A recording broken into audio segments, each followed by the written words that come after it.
In the shadow of a fragile Washington-brokered peace deal between Rwanda and the Democratic Republic of Congo, the United States has sanctioned Rwanda's entire defense force and 4 senior generals.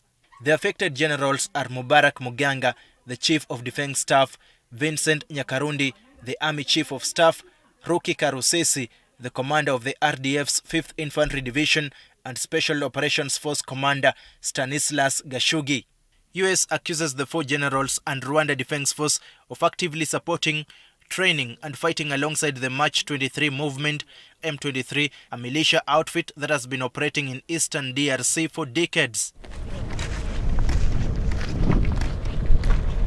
US claims the Rwanda Defence Force supported M23 as it seized territory in eastern DRC, including provincial capitals Goma and Bukavu, along with strategic mining sites in the region, and that M23's offensives would not have been possible without the active support and complicity of the RDF and key senior officials. The Treasury calls these actions a blatant violation of the Washington Accords for Peace and Prosperity. Those accords, signed last December with US mediation, require both DR Congo and Rwanda to end support for armed groups. I know you and you're very friendly, so I'll be in touch with you. Thank you.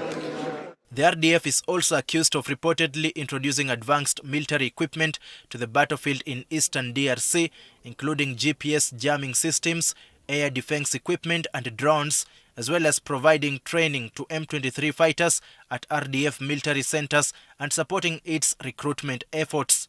Thousands of RDF troops are allegedly deployed across eastern DRC, where they actively engage in combat operations and facilitate M23's control of territory.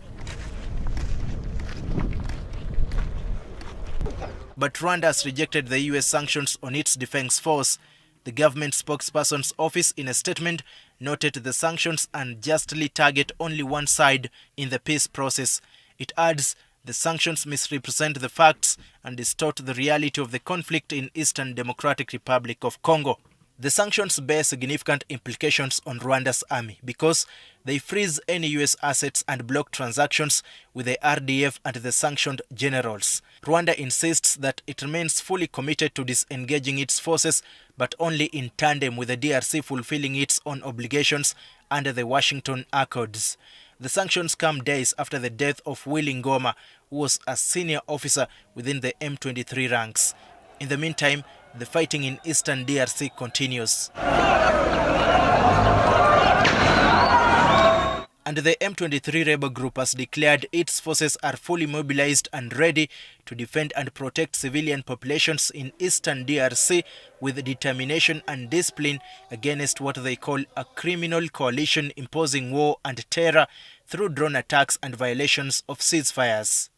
From mineral-rich battlegrounds to tense diplomatic corridors, this bold escalation tests whether American pressure can finally silence the guns in eastern DRC or whether it will only deepen the crisis. Daniel KIBET, NTV.